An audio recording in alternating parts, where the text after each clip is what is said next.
네, 한 주간의 정치권 이슈 짚어보겠습니다. 홍석준 전 국민의힘 의원, 최인호 전 민주당 의원 나와 있습니다. 안녕하십니까? 어서 오세요. 안녕하세요. 예, 다음 주 월요일 위증교사 사건 1심 선고를 앞둔 이재명 대표, 어제 당 확대 간부회에서 검찰을 향한 비판과는 대조적으로 사법부를 추켜세우는 발언들을 했습니다.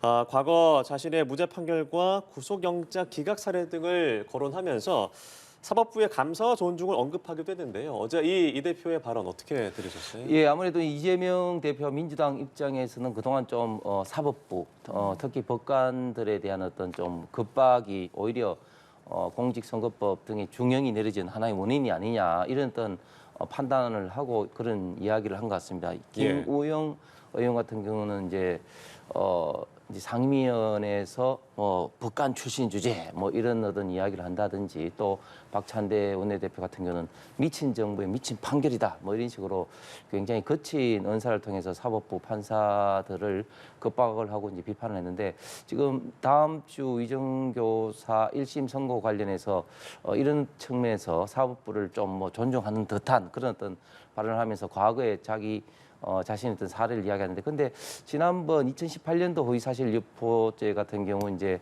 항소심에서 300만 원 했는데 지금 권순일 전 대법관의 어떤 사법 거래 의혹이 있는 그걸 통해서 무죄 판결 받고 이런 어떤 사례도 이야기했습니다만 그때 당시와 지금의 사례 같은 경우는 그때 당시는 TV 토론에서 어떻게 보면 좀 방어적, 수동적으로 이야기를 한 것이 이제 허위사실 공표로 기소가 되었다면 이번 같은 경우는 미리 이제 국감에서 준비한 판넬이라든지 또 많은 방송국이 나와서 적극적으로 김문기 전 처장을 모른다든지 백현동 사례를 이야기했기 때문에 그때 사례는 완전히 좀 다를 수밖에 없어서 결국은 아무리 이재명 대표가 사법부를 존중하는 듯한 저런 어떤 발언과 호소를 하더라도 사법부에서 결국은 이제 사필 기정으로 판단을 할 수밖에 없을 것 같습니다. 네, 내일 모레 이제 다가오는 1심 선고를 앞두고 민주당 내에는 좀 엄중한 상황인 것 같습니다. 이 대표가 당내 이제 언행을 좀 각별히 주의하는 당부를 했다는 전언도 있고요. 관련 내용 어떻게 보셨어요? 네, 그렇습니다. 이 대표는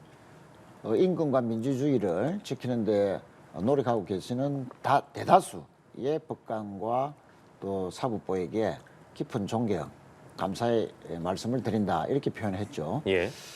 사실 저희들 당원들이나 지지자들은 지난 1심 판결에 대해서 과도한 정치검찰의 구형에 재판부가 오심이 너무 많은 거 아니냐, 너무 과도한 형량을 선고한 거 아니냐, 어떻게 양형 기준의 최대치를 그렇게 선고할 수 있느냐, 여당 의원님들조차도 상당히 놀랐다 하는 그런 반응까지 나왔을 정도 아닙니까? 그럼에도 불구하고 이 대표께서 저렇게 사법부를 존중한다라고 말한 것은 상당히 옳은 말씀이고 성숙한 태도다. 저는 그렇게 봐지고요. 이 대목에서 저는 한 가지 지적을 드려야 될 것이 한동훈 대표가 그저께 다음 주에 있을 위정교사 재판에서 이재명 대표가 법정 구속될 것이다 이런 주장을 했는데요. 예. 아니 여당의 대표라는 분이 그것도 검찰 출신의 법조인께서 법정 구속하더라도 체포동의안 통과 필요하지 않다 이런 식으로 말씀하신 것은 그것이야말로 사법부에 대한 겁박 아니냐. 여당 대표가 어떻게 저런 과한 말씀을 하실 수 있는지 저희들은 그런 부분에 대한 지적을 하지 않을 수가 없고요. 앞으로 저희들은 2심에서 1심에서 유죄로 나온 골프 사진을 다른 사진을 제시하면서 한 것은 조작이다라고 한 것을 골프 치지 않았다고 한 것은 명백히 오심 아니냐. 또 백현동 부지의 용도 변경도 국토부에 여러 차례의 공문이 왔었고 또 당시 소유주였던 땅 소유주였던 식품연구원이 박근혜 당시 대통령의 국정과제다라고 하면서 또 수차례 공문을 보내왔거든요. 그러면 당시 기초단체장에 불과했던 이재명 시장이 정부 측에 여러 가지 또 다양한 형식으로 압박을 가한 것에 대해서 물론 협박이라고 표현한 것은 좀 과했다라고 본인이 인정했지만 그것을 지나치게 그렇게 형량을 선고했다는 것은 2심에서 분명히 바로잡힐 것이다. 저희들은 그렇게 보고 있습니다. 네. 앞서 검찰은 이 법정 최고형인 징역 3년을 구형했고 지난해 구속영장을 기각하긴 했지만 법원은 그 기각 사유로 위증교사 혐의가 소명되는 것으로 보인다고 밝히기도 했는데 이번 위증교사 1심 선고 핵심 쟁점은 뭐고 정치권의 전망은 어떨 거라고 보시나요? 저는 쟁점이 없다고 봅니다. 그만큼 굉장히 위정교사 이 재판 심플합니다. 왜냐하면 일단 당사자가 위정교사를 직접 했던 김진성 씨 그리고 담당 당시 KBS PD 그리고 이제 이재명 대표 같은 경우가 있는데 세 사람인데 이미 두 사람 같은 경우 위정교사를 직접 했던 김진성 씨 같은 경우는 이미 위정을 했다고 인정을 지금 다 한 상태입니다. 그리고 이재명 당시 이제 경기지사와 김진수 씨 간의 이제 통화 녹취록이 백현동 수사하는 과정에서 그 녹취록이 지금 드러났지 않습니까? 그리고 그 녹취록에는 반드시 좀 이런 식으로 좀 진술을 하라면서 변론 요지서를 보내주겠다고 해서 그 변론 요지서대로 김진성 씨가 이제 위정을 했고 그것 때문에 본인은 이제 그 PD 사칭이 이제 누명을 썼다, 억울하다 이런 어떤 발언에 대해서 허위 사실 공표로 이제 재판을 받았는데 그것 때문에 이제 무죄로 결정이 났습니다. 그렇기 때문에 예.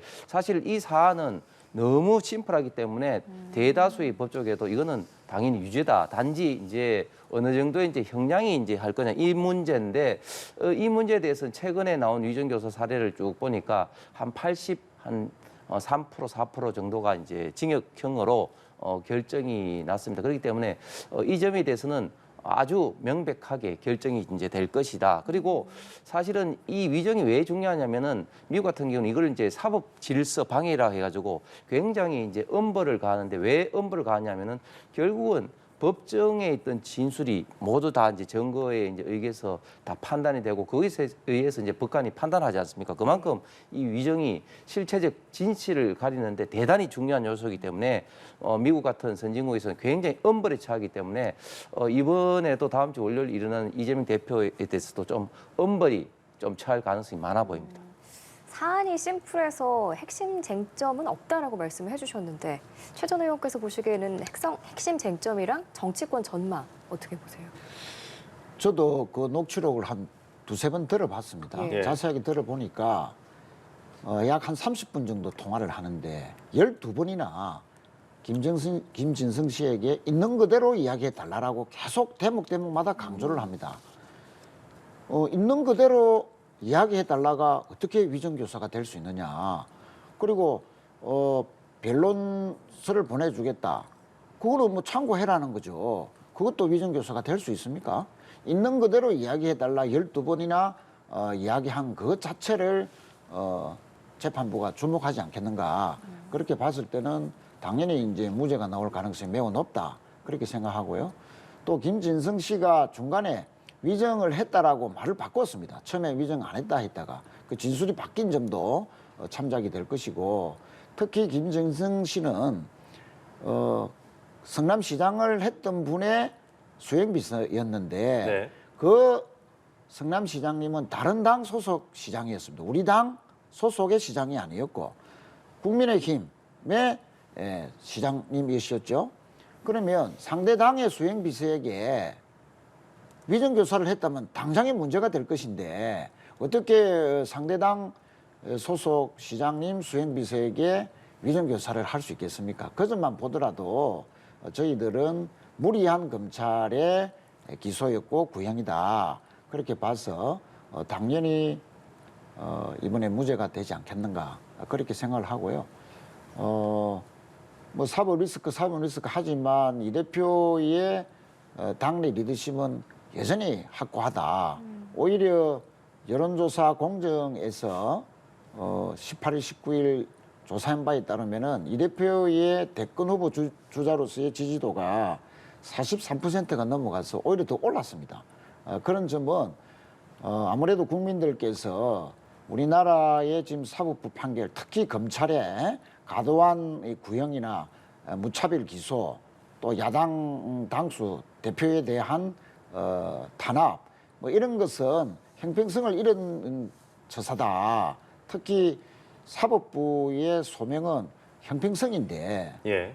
과연 그러면 윤 대통령이나 또 김건희 여사에 대한 검찰의 무죄라든지 불기소라든지 뭐 이런 것은 또 어떻게 판단할 것이며 특히 지난 대선만 보더라도 윤 대통령께서는 사실 더 과한 허위 사실을 말씀을 했습니다.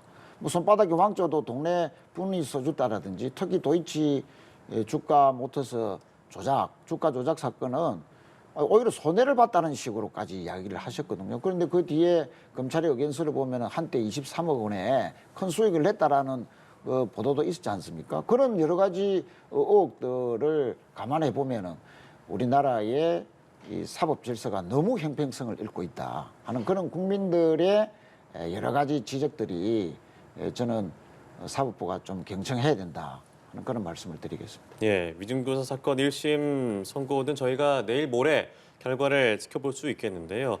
사실 그 사이에 이제 추가 기소건도 있었고요. 이재명 대표의 사법 리스크는 조금 더 가중되는 양상을 보이고 있습니다. 당내 리더십이 공고하다라고 말씀을 하셨고 지지층도 뭐 결집하는 모습이다라고도 말씀을 하셨는데 사실 현실적으로 바라봤을 때 선거법 최종심까지도 좀 빨리 이루어질 수 있다라는 전망도 나오고요. 현실적으로 최종심까지 같은 판결이 나오면 선거권도 박탈당하는 그런 위기도 있지 않습니까? 이 사안을 좀 어떻게 바라보고 있습니까? 글쎄 뭐 일각에서는 특히 국민의힘 쪽에서는 재판이 뭐 신속하게 이루어질 것이다라고 뭐 생각하는 분들이 꽤 많은 것 같습니다만 사실은 아까도 말씀드렸듯이 이 판결 자체가 상당히 과하다는 그 국민의 법 감정도 분명히 고려가 돼야 될 것이고 특히 형평성의 문제도 분명히 고려가 돼야 된다. 예. 특히 그 사실관계에서 1심에서 오심이 꽤 많았다. 김문기 씨와 골프 친 사진이 아니다. 그거는 다른 사진이다. 조작된 것이다라고 한 것을 골프를 치지 않았다라고 판단한 것은 그거는 누가 봐도 좀 과한 선고 아니냐. 오심 아니냐. 그리고 국토부나 식품연구원, 국과학 공공기관에서 또 부처에서 그렇게 수차례나 공문을 보내고 압박을 하는데 기초단체장이 그에 따라서 용도 변경을 했다라고 하는 것이 어떻게 해서 허위사실이냐. 그것이 허위사실이고 정말로 징역형을 선고할 것이라면 또다시 말씀드립니다만 윤 대통령께서는 더 과한 허위사실을 공표했다 하는 점을 다시 한 번 더 상기해드리고 그런 의미에서 본다면 재판이 저는 그렇게 신속하게 진행되지 못할 것이다. 특히 지방선거나 대선을 앞두고 3심까지 간다는 것은 과연 그렇게 무리하게 할 수 있는 재판이 될는지 저는 좀 부정적으로 생각을 하고 있습니다. 예, 국민의힘은 이런 가중되고 있는 이 대표의 사법 리스크를 어떻게 바라봐야 한다고 보세요? 저는 지금 민주당이 정말 사법부의 독립과 상권 분립을 정말 무시하고 대한민국의 가장 중요한 국기를 지금 흔든다고 봅니다. 지금 민주당의 지금 의원들이 상당수가 송영길 대표의 전당대회에 관련된 돈 봉투 사건에 관련돼 있음에도 불구하고 검찰에 출두를 하지 않고 있습니다. 완전히 국가 어떤 권력, 국가 어떤 사법부에 대한 어떤 존중을 뭐 일틀 것만큼도 하고 있지 않은 그런 어떤 지금 사안이라고 보고 지금 이 재판 지연 문제도 굉장히 좀 심각한 문제입니다. 사실은 지연된 정의는 정의가 아니라 하는데 예를 들면 유미양 전 의원 같은 경우도 사실은 이제 그 21대 국회의원 임기를 다 마치고 최근에 징역형으로 확정이 됐지 않습니까? 사실은 그러면 그게 무슨 의미가 있겠습니까? 지금 이재명 대표 같은 경우도 지금 1심 공직선거법이 2년 2개월이 걸렸습니다. 보통 사람 같으면 도저히 있을 수 없는 것인데 지금 야당 대표로서의 권력을 지금 최대한 지금 행사하고 있다고 지금 보여지고 그렇기 때문에 당연히 공직선거법에서도 633으로 그 1심 6개월부터 해서 1년 안에 끝내도록 지금 강행 규정으로 돼 있는데 지금 현재 이것들이 제대로 지금 지키고 있지 않은데 특히 지금 이재명 대표 관련된 이런 어떤 재판 같은 경우는 지금 많은 어떤 국민들의 지금 현재 또 갈등과 관심이 집중돼 있는 만큼 저는 빨리 지금 조희대 대법원장 체제에서는 이제 지켜지리라고 생각을 하면서 지금 이재명 대표는 어떤 전략을 쓰고 있냐면은 지금 공직선거법을 지금 개정해서 허위사실 유포를 아예 없애든지 또 지금 벌금을 지금 이제 당선 무효형이 100만 원인데 지금 1000만 원을 높이는 이런 어떤 법 개정을 통해서 지금 이미 기존에 판결되는 이런 어떤 사법부의 결정을 또 뒤집으려는 이런 또 시도를 하고 있습니다. 정말 이거는 우리 대한민국의 기본 근간을 지금 흔드는 이런 어떤 지금 현재 책동이라고 밖에 볼 수가 없는데 뭐 이름에도 불구하고 결국은 이제 국민들과 사법부가 우리 대한민국의 이런 어떤 사법 정의를 저는 지켜주리라고 생각합니다. 네, 이런 가운데 민주당이 오늘 네 번째 도심 장애 투쟁에 나섭니다. 이번 집회에는 파란색 옷을 입지 말고 깃발도 지참하지 말라 이런 공지가 내려왔다고 하는데 왜 이런 공지가 나왔을까요? 예, 오늘도 뭐 광화문 쪽에서 집회를 하는데 김건희 여사에 대한 특검 촉구 집회입니다. 그럼 많은 국민들이 특검이 필요하다라고 생각을 하고 특히 김건희 여사에 대한 특검뿐만 아니고 박정훈 대령에 대해서도 그저께 3년이라는 구형을 내렸지 않습니까?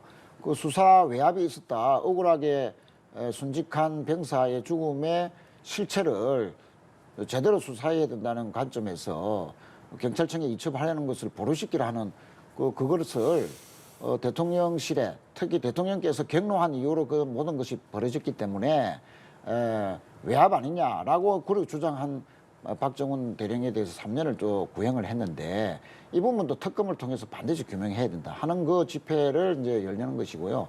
이에 대한 국민들의 지지도가 상당히 높은 가운데에 열리는 집회이기 때문에 깃발 같은 경우는 오히려 차량 통행에 상당히 부정적인 영향을 주지 않습니까? 그래서 깃발은 좀 자제하자는 것 같고 네. 특히 파란색 옷이나 점퍼는 많은 시민들이 파란색만 자꾸 보이면 민주당 집회로만 생각할 가능성이 높죠. 그래서 참여할 시민들도 민주당 집회 뭐 이렇게 생각하면 오히려 참여율이 떨어질 가능성이 있다. 그래서 이제 파란색 색깔은 뭐 자제하자 하는 뭐 그런 쪽으로 지침을 내린 것 같은데 뭐 오늘도 많은 시민들이 특검 김건희 여사에 대한 특검, 또 최혜병 사건에 대한 특검 등 자꾸 거부권만 남발하는 이 정부에 대해서 이제는 특검을 좀 제대로 받아들이라 하는 그런 시민들의 참여가 많을 것으로 그렇게 봐집니다. 네, 파란색 옷 입지 말고 깃발도 지참하지 말라는 이런 민주당의 공지에 여당에서는 좀 비판적인 반응이 나오고 있죠.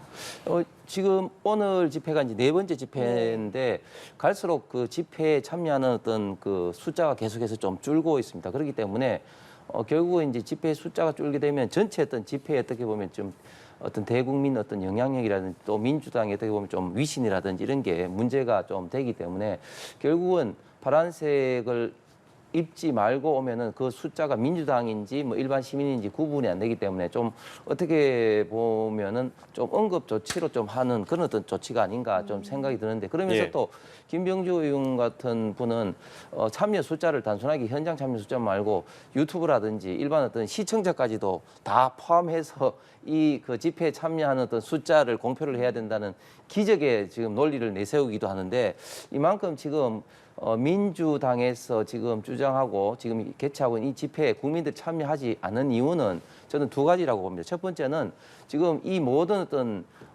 집회가 뭐 김건희 어떤 특검이라든지 뭐 이 주장을 하지만 결국은 윤석열 어떤 정부를 흔들어서 탄핵을 시켜서 이재명 대표를 좀 방탄하기 위한 그런 어떤 그 속셈이 있는 집회 아니냐 이런 어떤 대한 반발과 그리고 윤석열 정부에 대한 일부 좀 문제점이 있다 할지라도 윤석열 정부를 지금 탄핵시켜서 윤석열 정부를 퇴진시키는 것은 국가 전체적으로도 바람직하지 않다 이런 어떤 심정적인 거부감 때문에 민주당의 이 집회에 국민들은 결국은 참여를 하지 않고 있는 것으로 보입니다. 예, 조국 대표 얘기도 해보겠습니다. 입시비리 감찰 무마 혐의 상고심이 다음 달 12일로 예정이 되어 있는데요. 1, 2심에서 모두 징역 2년이 선고가 됐고 대법원에서도 징역 2년이 확정되면 조국 대표는 이제 의원직이 상실이 되고 수감 생활을 하게 됩니다.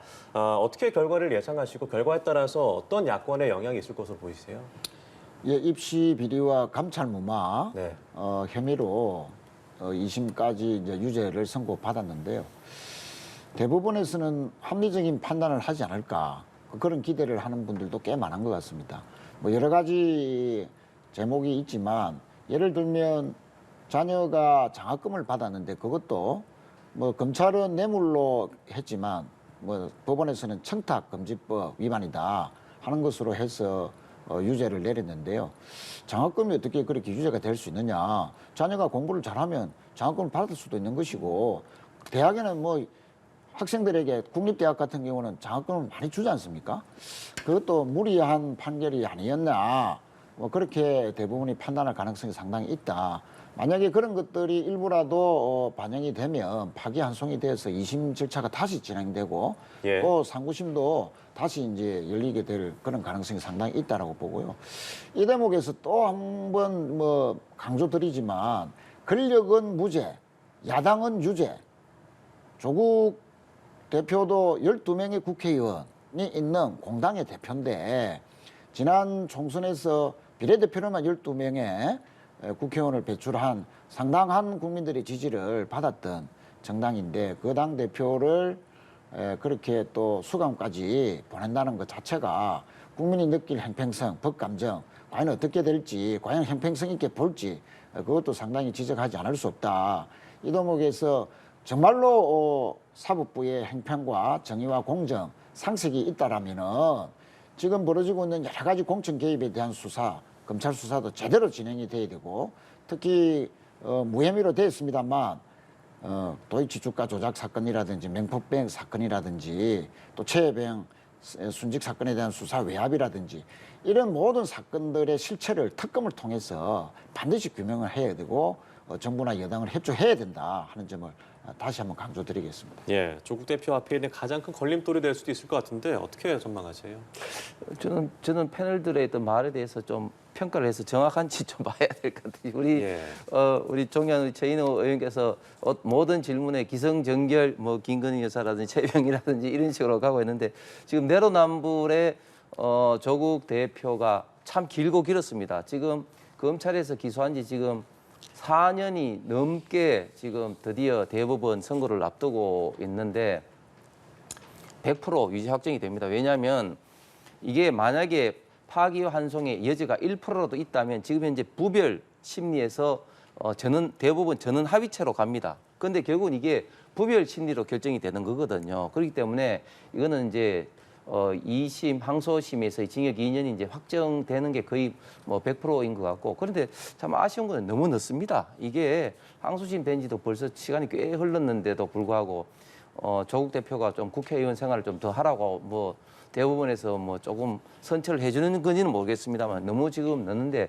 결국은 내로남불의 이 대명사 조국 대표가 본인이 소원했던 대로 결국은 이제 그 감옥에서 좀 운동을 할 준비를 지금 앞두고 있다고 이제 보여지고 그런데 지금 조국 대표는 이것만으로 이제 끝나는 것이 아니라 지금 그 울산시장 선거 때문에 다시 이제 기소가 지금 될 가능성이 많아서 추가 기소로 다른 건으로도 결국은 이제 수사 내지는 재판이 진행될 것 같은데 조국 대표가 이 구속이 되고 난 다음에 과연 조국 혁신당의 존재가 어떻게 될 건지. 그런데 또 보니까 예. 이 조국 혁신당이 조국 그 대표의 조국이 아니라 뭐 나의 조국 할 때 있던 조국이다. 이렇기 때문에 연속성이 될 거라고는 이야기는 하지만 결국은 정당 존립 자체가 굉장히 좀 흔들릴 것으로 좀 예상이 됩니다. 예, 다음 달 12일에 어떤 선고 결과 나올지 지켜보도록 하고요. 오늘 말씀 여기까지 듣겠습니다. 홍석준 전 국민의힘 의원, 최인호 전 민주당 의원 두 분과 함께했습니다. 고맙습니다. 고맙습니다. 감사합니다.